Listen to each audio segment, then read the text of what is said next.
Captain Li Wu-jin flew his small fighter ship through the dark space near the edge of human territory. His mission was simple: scout the area and report back to Earth Defense Command about any alien activity. The young soldier had done this type of mission many times before, but today felt different somehow. The stars looked the same as always, but something made him nervous. His father, Lee Hyun-soo, had always told him to trust his instincts, and right now those instincts were screaming, danger. Wu-jin checked his instruments again, but everything seemed normal. His ship was running perfectly, and there were no other vessels on his sensors. That was when the trap sprung. Massive alien warships appeared from nowhere, surrounding his tiny fighter like wolves around a rabbit. The ships were huge, dark metal, monsters covered in weapons and glowing with strange blue lights. Wu-jin had never seen ships this big before. Each one was easily 10 times the size of his fighter, and there were at least 20 of them. His communication system crackled too, life with harsh alien voices speaking in a language he did not understand. The universal translator on his ship struggled to make sense of the words, but finally produced a rough translation. The aliens were demanding his immediate surrender. Wu-jin tried to run. He pushed his engines to maximum power and dove toward the nearest asteroid field, hoping to lose them in the rocks. But the alien ships were faster than they looked. Energy beams shot past his cockpit, missing him by inches and leaving glowing trails in space. One beam finally found its target. Wu-jin felt his ship shake as the engines died and his controls went dead. Emergency lights flashed red in his cockpit, and alarms screamed warnings about hull damage and life support failure. His fighter spun helplessly through space, completely at the mercy of his captors. The largest alien ship moved closer, and Wu-jin could see mechanical arms reaching out from its hull. The arms grabbed his disabled fighter and pulled it into a huge cargo bay. As the bay doors closed behind him, Wu-jin knew his mission was over before it had really begun. Blue-skinned aliens in military uniforms surrounded his ship as soon as it was brought inside. They were tall, much taller than humans, with 4 arms, instead of 2, and glowing yellow eyes that seemed to look right through him. Their faces were hard and cold, showing no emotion as they used cutting tools to open his cockpit. Wu-jin tried to fight as they dragged him from his ship, but there were too many of them, and they were much stronger than he was. Heavy metal shackles locked around his wrists and ankles, making it impossible to move freely. The aliens spoke to each other in their harsh language, occasionally looking at him like he was some kind of interesting specimen. One alien, who seemed to be their leader, stepped forward. He was bigger than the others and wore more decorations on his uniform. When he spoke, the universal translator identified him as Commander Thex of the Vorthan Empire. The human is young, Thex said, examining Wu-jin carefully. But he flies alone, far from his homeworld. This one might know about human military plans and the location of their hidden bases. Wu-jin said nothing. His training had taught him to reveal only his name, rank, and service number, no matter what the enemy did to him. But he could see the cruel intelligence in Commander Thek's eyes, and knew this alien would not give up easily. The Vorthan soldiers marched him through long corridors inside their ship. The walls were made of dark metal and covered with alien writing that glowed with the same blue light as their weapons. Other aliens stopped to stare at him as they passed. Most had never seen a human before, and their curiosity was both frightening and disgusting. They threw him into a prison cell that was barely large enough for him to lie down. The walls were solid metal, and the only light came from a dim energy field that served as a door. Through the crackling barrier, he could see other prisoners in cells across the corridor. Some were aliens he had never seen before, while others looked almost human, but with strange skin colors or extra limbs. An old alien in the cell next to his whispered a warning. "The Vorthans are slave traders," he said. "They will try to break your spirit with pain and fear. If that does not work, they will sell you to the mining companies on the dead worlds, where you will work until you die." Wu-jin nodded but said nothing. He was already thinking about escape, but the ship seemed well designed to hold prisoners. The energy fields were too strong to break, and there were guards patrolling the corridors constantly. As the ship jumped into hyperspace, Wu-jin carefully moved his tongue to activate a tiny device hidden in one of his back teeth. The emergency beacon was so small that even careful searches usually missed it. The signal would be weak, but it would eventually reach the right people. His father had made sure all Earth Defense Force pilots carried these beacons. Lee Hyun-soo ran a bar in the roughest part of space, and he knew things that the military did not. He understood how dangerous the galaxy really was and how quickly a simple mission could turn into a nightmare. The beacon would send a message containing Woo Jin location and status to a network of contacts that his father had built over many years. Most of those contacts were criminals, smugglers, pirates, and mercenaries who owed the bartender favors. But they were also the kind of people who could get things done when governments and militaries failed. Commander Thex returned to his cell, a few hours later with 2 guards and a device that looked like a metal spider. The interrogation machine, he explained, would read Woo Jin thoughts and memories whether he cooperated or not. But cooperation would make the process much less painful. Woo Jin looked the alien commander in the eye and smiled. "You have no idea what you have done," he said quietly. "My father is going to be very unhappy when he finds out what happened to me." Thex laughed, showing sharp blue teeth. "Your father is just another primitive human on a backward world," he said. "What could one man possibly do against the mighty Vorthan Empire?" But as the interrogation began and Woo Jin refused to break despite the pain, Commander Thex began to wonder if he had made a mistake. There was something about this young human, something that suggested he was more dangerous than he appeared. The emergency beacon continued sending its silent message into space, carrying news that would soon change everything. Lee Hyun-soo wiped down the bar counter with slow, careful movements while the holographic news display showed reports from across the galaxy. The rusty asteroid was busy tonight, filled with the usual mix of smugglers, pirates, mercenaries, and other dangerous individuals who made their living in the darker corners of space. Most people who saw Hyun-soo would think he was just an ordinary bartender. He was not particularly tall or strong, and his face showed the lines of middle age. His hands moved with practiced efficiency as he served drinks, and his voice was always calm and polite when he spoke to customers. Nothing about him suggested that he was one of the most feared men in the known galaxy. But the regulars at his bar knew better. They had seen what happened to people who crossed Lee Hyun-soo, and they had heard the stories that spread through the criminal underworld like wildfire. The bartender never raised his voice, never threatened anyone, and never carried weapons. He did not need to. Park Ji-hoon sat at his usual spot at the end of the bar, nursing a glass of synthetic whiskey and watching his old friend work. Ji-hoon had served with Hyun-soo in the Earth Defense Force years ago, before they both left military service for different reasons. He knew things about the bartender that even the most well-informed criminals could only guess at. The news display caught Hyun-soo's attention when it mentioned increased Vorthan Empire activity in the Outer Rim territories. His hand stopped moving for just a moment, but that tiny pause made every conversation in the bar go quiet. When Lee Hyun-soo showed any sign of concern, smart people paid attention. A small device hidden under the bar began blinking with an incoming message. Hyun-soo glanced at it casually, then excused himself to check inventory in the back room. Ji-hoon followed him, knowing that his friend would want someone he trusted nearby when he heard whatever news was coming. The emergency beacon signal was weak and distorted, but the message was clear enough.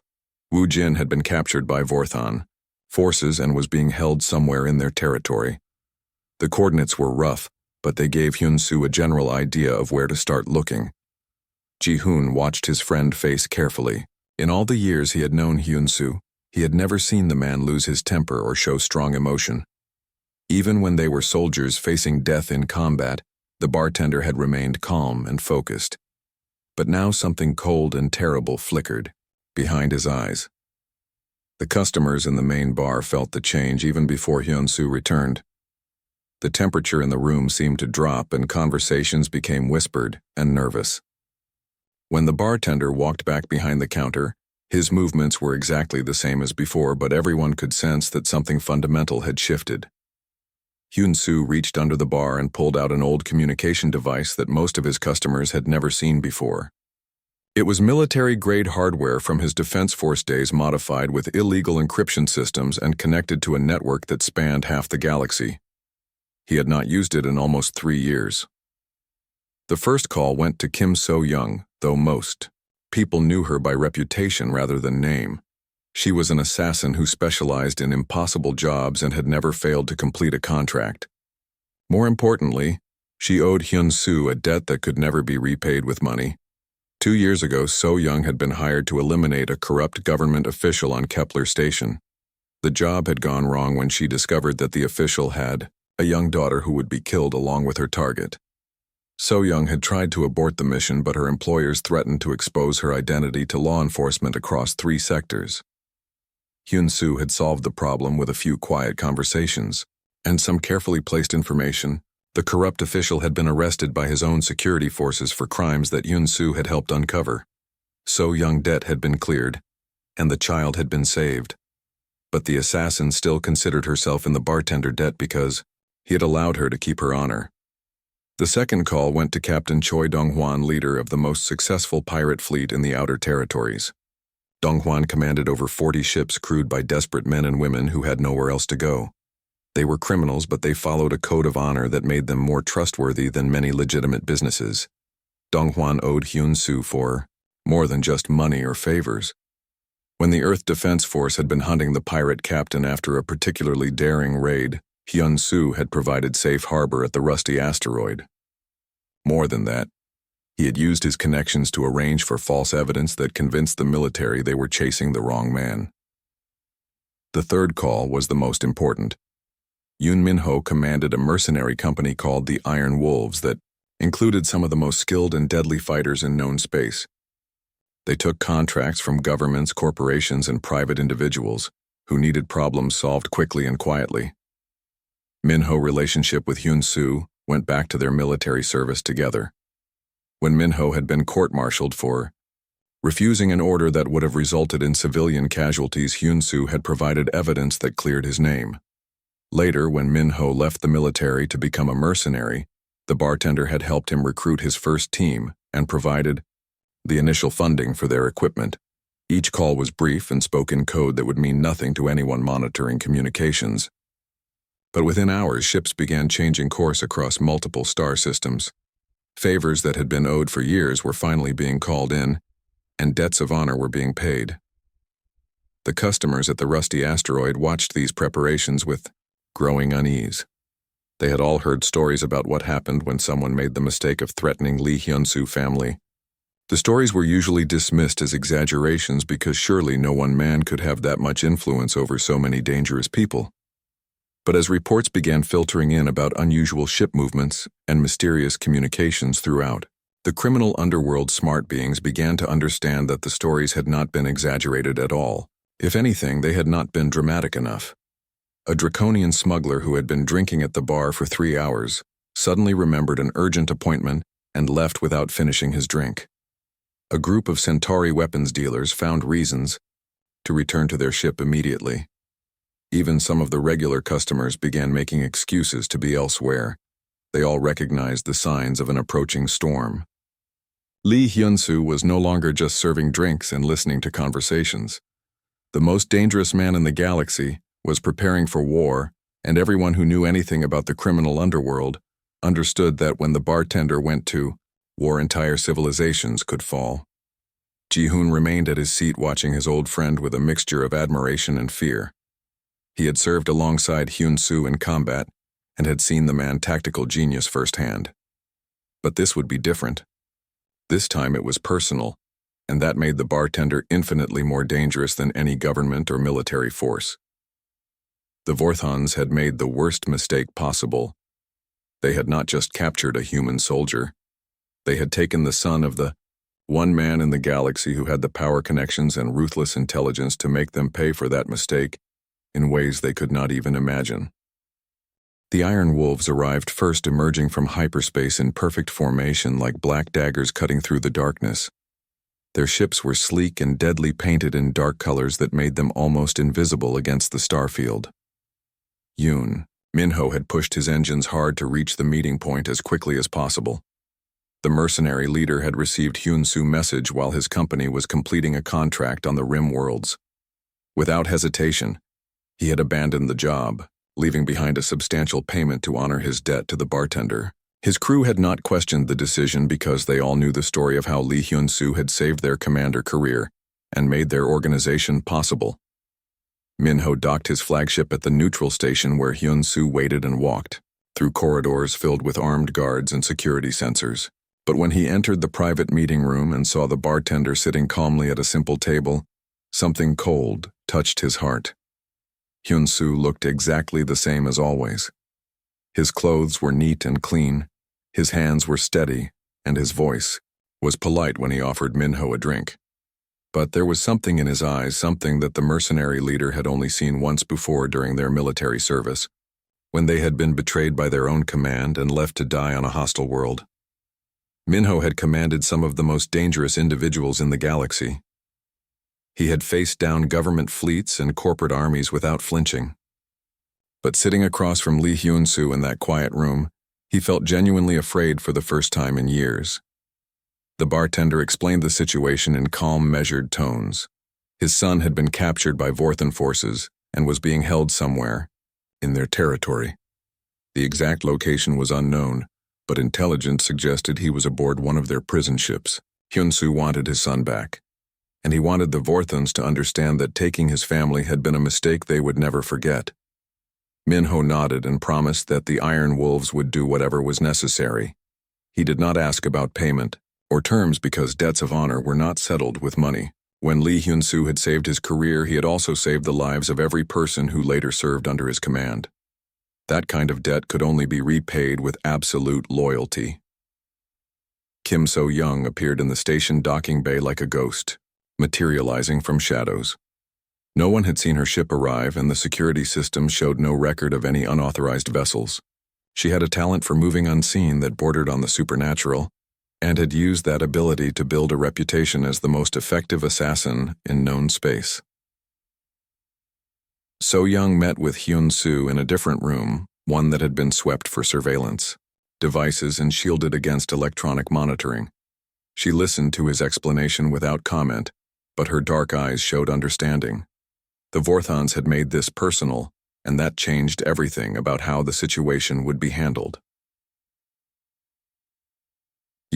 Assassin had infiltrated Vorthan military facilities before during previous contracts. She knew their security procedures, their ship designs, and their weaknesses. More importantly, she understood their psychology and how they thought about prisoners and captives. This knowledge would be crucial in planning any rescue operation. But So-young also knew that Hyun-soo was not just planning a rescue. The bartender was preparing to send a message to every government, military, and criminal organization in the galaxy. That message would be simple and clear. Attacking Lee Hyun-soo family would result in consequences far worse than death. Captain Choi Dong-hwan arrived with his entire pirate fleet, 43 ships of various sizes and capabilities, crewed by some of the most desperate and dangerous individuals in space. They were criminals and outcasts who had been rejected by legitimate society, but they followed their captain with absolute loyalty because he had given them purpose and belonging. Dong-hwan met with Hyun-soo on the bridge of his flagship, surrounded by crew members who looked like refugees from a dozen different wars. They were scarred and hard-faced men and women who had learned to survive in the darkest corners of the galaxy. But when they looked at the quiet bartender, they showed the same respect they would give to a powerful admiral or government leader. The pirate captain had brought more than just ships and weapons. His fleet included individuals with specialized skills, electronic warfare experts, infiltration specialists, and others who could support complex military operations. They were not as disciplined as regular military forces, but they were experienced in exactly the kind of unconventional warfare that would be needed against the Vorthans. Hyun-soo outlined his plan with the same calm precision he used when mixing drinks at his bar. The operation would have multiple phases, each designed to achieve specific objectives while building toward the ultimate goal of rescuing his son and establishing human credibility in the galactic community. The most surprising ally arrived last. Dr. Han Yu-jin had been working on classified projects for the Earth Defense Force when she received Hyun-soo's message. She was a brilliant scientist who specialized in weapons technology and had been developing experimental systems that could change the balance of power in space combat. Yu-jin owed Hyun-soo for protection he had provided years earlier when corporate spies had tried to steal her research and kill her to prevent it from reaching the military. The bartender had arranged for false evidence that convinced the spies they had eliminated the wrong person, while helping Yu-jin disappear until the threat passed. The scientist brought with her a prototype weapon system that she had been testing, in secret. The electromagnetic pulse device could disable entire fleets without destroying them, leaving crews alive but helpless. It was exactly the kind of precise tool that Hyun-soo needed to send his message without turning the operation into a massacre. As the various ships and crews prepared for the mission, word began spreading through the criminal underworld about what was happening. Smart beings throughout Vorthan space began making plans to be elsewhere when the storm broke. They had heard the stories about Lee Hyun-soo, and they understood that being anywhere near his enemies when he moved against them was extremely dangerous. Meanwhile, aboard the Vorthan prison ship, Woo Jin endured another interrogation session with Commander Thex. The alien commander was growing frustrated with his prisoner refusal to provide useful information about Earth defenses or human military capabilities. The torture devices had failed to break the young soldier's spirit, and psychological pressure had been equally ineffective. But Woo Jin could see changes in his captor's behavior. Guards seemed nervous, and distracted officers whispered in corners, and the usual routine of ship operations appeared disrupted. During his latest session with Commander Thex, the alien leader had been interrupted 3 times by urgent communications that left him looking increasingly worried. The young soldier smiled grimly as he was returned to his cell. His father had taught him to read people, to notice the small signs that revealed their true emotional state. The Vorthans were beginning to understand that they had made a serious mistake, but they had no idea how catastrophic that mistake would prove to be. Across the galaxy, the most dangerous collection of individuals ever assembled for a single purpose continued their preparations. They came from different backgrounds and had different reasons for joining the mission, but they were united by their respect for Lee Hyun-soo and their understanding of what he represented. The Bartender had built something unique in the Galactic community. Not an empire based on conquest or fear, but a network of personal relationships built on trust, honor, and mutual benefit. Now that network was being activated for war, and the Vorthans were about to learn why attacking someone's family was considered the most dangerous mistake anyone could make. Commander Thex received the first disturbing report while reviewing prisoner interrogation files in his private quarters. 3 Vorthan patrol ships had simply vanished near the Epsilon Nebula without sending any distress signals or leaving any trace of what had happened to them. The ships had been there one moment and gone the next, as if they had never existed at all. The commander initially dismissed the report as equipment failure or navigation error. Space was vast and dangerous, and ships occasionally disappeared for mundane reasons. But something about the timing bothered him, especially given the increased security alerts that had been coming from Vorthan High Command over the past few days. 2 hours later, another report arrived that made his blood run cold. A supply depot on the edge of Vorthan space had been attacked by unknown forces who had killed everyone present, but taken nothing. No cargo had been stolen, no intelligence had been accessed, and no strategic advantage had been gained. The attackers had simply arrived, destroyed everything, and left without explanation. This pattern was wrong in ways that made military commanders nervous. Random pirates attacked for profit. Enemy governments struck military targets for strategic gain. But these attacks served no apparent purpose except to demonstrate that Vorthan defenses could be penetrated at will by forces that remained completely invisible. Intelligence reports began flooding in from across Vorthan territory about unusual ship movements and communications traffic. The notorious pirate fleet commanded by Choi Dong-hwan had been spotted near 3 different colony worlds, but instead of conducting raids, they seemed to be positioning themselves for some larger operation. Even more disturbing were reports about the Iron Wolves mercenary company.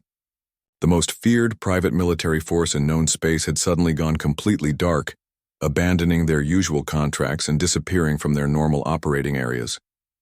When mercenaries of that caliber vanished, it usually meant someone with serious resources was preparing for major military action. What truly terrified the Vorthan intelligence services was the complete breakdown of their information network. Contacts and informants across multiple sectors had either disappeared or stopped responding entirely. Years of carefully cultivated relationships with smugglers, criminals, and corrupt officials had been severed in a matter of days. The Vorthan Empire had built its power on information as much as military strength. They knew which government officials could be bribed, which military commanders could be intimidated, and which criminal organizations could be manipulated. That knowledge gave them advantages that raw firepower alone could never provide. But now that knowledge was useless because the sources had been cut off. Worse than that, reports suggested that former Vorthon informants were actively working against them, providing intelligence to unknown enemies, and helping coordinate attacks on Vorthon interests. Back on his neutral station, Lee Hyun-soo orchestrated this campaign of psychological warfare with the same calm precision he used when serving drinks. He sat in a simple office surrounded by communication equipment and data displays, coordinating the movements of dozens of ships and hundreds of individuals across multiple star systems. The bartender had spent years learning about the personal lives, fears, and desires of powerful people throughout the galaxy. He knew which Vorthon commanders had gambling debts, which intelligence officers were having affairs with their subordinates, and which government officials had been embezzling funds from military budgets. Now he used that knowledge like a surgeon's scalpel, cutting away the Vorthon support systems with devastating precision. A word in the right ear at the right time could destroy a career ruin, a marriage, or expose corruption that would lead to imprisonment or worse. More importantly, Hyun-soo understood that the most effective attacks were often the ones that made enemies defeat themselves. Instead of directly confronting Vorthon military forces, he was systematically destroying their confidence in their own intelligence and security systems. Dr. Han Yu-jin worked around the clock preparing her electromagnetic pulse weapons for distribution to the various ships in Hyun-soo growing alliance. The devices were complex and required careful calibration to ensure they would disable Vorthon technology without causing permanent damage to organic life. The scientist had insisted on this limitation despite protests from some of the more bloodthirsty members of the alliance. She understood that Hyun-soo was not trying to exterminate the Vorthons, but to teach them a lesson they would never forget. Dead enemies could not spread warnings to others about the consequences of attacking human families. Kim So-young had infiltrated 3 separate Vorthon military installations, gathering intelligence about their security procedures, communication, systems, and command structures. Her reports revealed weaknesses that could be exploited and confirmed that the Vorthons were becoming increasingly paranoid about the threats building around them. The assassin had also confirmed the location of the prison ship holding Wu Jin. The vessel was part of a convoy moving through Vorthon space under heavy escort, but So-young had identified several points where the formation could be attacked with minimal risk to the prisoners aboard.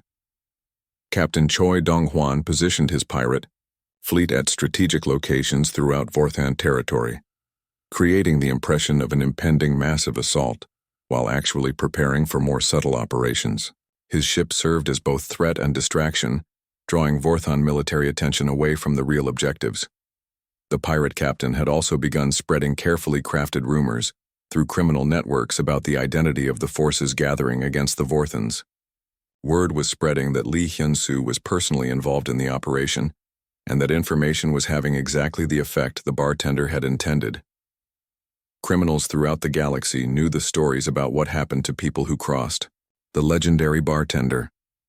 Government officials who had tried to shut down his bar had found their careers destroyed by scandals. Military officers who had threatened his customers had been transferred to remote postings, where their authority meant nothing. Entire criminal organizations had simply disappeared after making the mistake of operating in his territory without permission. Now those same criminals were learning that the Vorthons had captured the bartender's son, and they were making plans to be very far away when he responded to that provocation.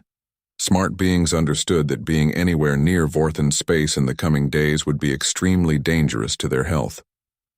Aboard the Vorthon prison ship, Wu Jin noticed that his captors were becoming increasingly agitated. Guards snapped at each other over minor issues. Officers held hushed conferences that stopped abruptly when he appeared, and even the usually confident Commander Thex seemed distracted during interrogation sessions. The young soldier had been trained by his father to observe human behavior, but the same principles applied to most intelligent species. Fear had a universal language that transcended cultural differences, and the Vorthons were definitely afraid of something. During his latest interrogation, Thex had asked repeatedly about Wu Jin family background and civilian connections. The alien Commander seemed particularly interested in what his father did for a living and who his associates might be. Those questions told the prisoner that his captors were beginning to understand they might have made a serious mistake. Wu Jin smiled when he was returned to his cell. The emergency beacon hidden in his tooth had done its job, and his father was clearly responding to the situation. The young soldier did not know exactly what form that response would take, but he had grown up hearing stories about his father's activities during and after his military service. Lee Hyun-soo had never boasted about his accomplishments or tried to impress his son with tales of his power and influence. But over the years, Wu Jin had pieced together enough information to understand that his father was far more than just a bartender who served drinks to dangerous customers. The Vorthons had captured a human soldier, thinking they had won a simple victory over a primitive species. Instead, they had awakened something that would soon teach the entire galaxy why threatening Lee Hyun-soo family was considered the most dangerous mistake anyone could possibly make. Across multiple star systems, the web of alliances and debts that the bartender had built over decades was tightening around Vorthon space like a noose. Soon the aliens would learn that some prisoners were far too expensive to keep. The attack came from everywhere at once, like a perfectly coordinated symphony of destruction. Choi Dong-hwan pirate fleet emerged from hyperspace at 3 different points around the Vorthon convoy, creating a triangle of firepower that trapped the alien ships with nowhere to run. At the same moment, the Iron Wolves materialized from behind the nearest moon, their black ships moving with deadly precision. But instead of the devastating energy barrage that Commander Thex expected, something completely different happened. One by one, his ships simply went dark as if someone had turned off a switch. Lights died, engines stopped, and weapon systems became completely unresponsive. Emergency power kept life support running, but everything else was dead. On the bridge of his flagship, Thex watched in horror as his entire convoy became helpless metal coffins floating in space. His communications officer frantically worked at controls that refused to respond, while his weapons specialist stared at displays that showed nothing but error messages. The electromagnetic pulse weapons that Dr. Han Yu-jin had developed were working perfectly. The devices sent out carefully tuned energy waves that disrupted Vorthon technology, without affecting biological systems. The aliens were alive and unharmed, but completely helpless against enemies who had planned this assault with surgical precision. Reports flooded in from across Vorthon space as the same thing happened to military forces throughout their empire. 12 major fleet concentrations had been hit simultaneously, leaving hundreds of warships drifting powerless. Strategic bases had been neutralized, and orbital defense platforms had gone offline. The coordination required for such an operation was beyond anything the Vorthons had thought possible. But the most shocking revelation came when Thex realized that his enemies were not interested in destroying his forces or conquering Vorthon territory. They were making a point, and that point was becoming very clear as rescue ships approached the disabled convoy. Kim So-young appeared on the bridge like a ghost, walking through walls that should have been impenetrable. The assassin had infiltrated the ship during the electromagnetic attack using confusion and darkness to slip past security systems that were no longer functioning. But instead of killing the alien commander, she delivered a message. Lee Hyun-soo wanted to speak with Commander Thex personally, and refusal was not an option. So-young explained this in a calm, matter-of-fact tone while standing in the middle of a bridge surrounded by armed guards who were too stunned to react. The assassin made it clear that resistance would be both futile and ultimately pointless. Within minutes, Thex found himself aboard a transport ship being carried to a destination he did not recognize. The vessel was small and unremarkable, but he could sense the presence of individuals who radiated danger like heat from a fire. These were not regular military personnel, but something much more threatening. The neutral station where he was taken looked ordinary enough from the outside, but Thex could feel eyes watching him as he was escorted through corridors filled with beings from dozens of different species. Pirates, smugglers, mercenaries, and assassins all turned to look at him with expressions that ranged from curiosity to outright hostility. He was brought to a simple bar that could have been found on any space station in the galaxy. The furnishings were basic, the lighting was subdued, and soft music played in the background. Behind the counter stood a human who looked completely ordinary, polishing glasses with methodical movements. Lee Hyun-soo was not what Commander Thex had expected. The alien commander had prepared himself to face a military leader or criminal mastermind, someone who would match his expectations of what a dangerous enemy should look like. Instead, he found himself confronting a middle-aged bartender who could have been serving drinks anywhere in civilized space. But when Hyun-soo looked up from his work and made eye contact, Thex felt something cold crawl down his spine. Those eyes had seen things that would break most people, and they showed intelligence that was both brilliant and completely ruthless. This was not a man who would hesitate to do whatever was necessary to protect his family. The bartender poured 2 drinks and offered one to his guest, who declined with hands that trembled slightly. Hyun-soo sipped his own drink and began speaking in a voice that was quiet and conversational, but carried undertones that made the alien commander fear for his life. He explained exactly what had happened to Vorthon forces across their empire. Every major military asset in 3 sectors had been neutralized by coordinated strikes that demonstrated capabilities the aliens had never suspected existed. Communication networks had been compromised, intelligence services had been penetrated, and government officials had been confronted with evidence of corruption that would keep them busy with internal problems for years. But more importantly, Hyun-soo had arranged for the release of every prisoner in Vorthon custody, not just his son. Thousands of beings from dozens of different species were already being transported to safe locations by ships that had appeared from nowhere and would disappear just as quickly when their mission was complete. The bartender made it clear that this had never been about conquest or territorial expansion.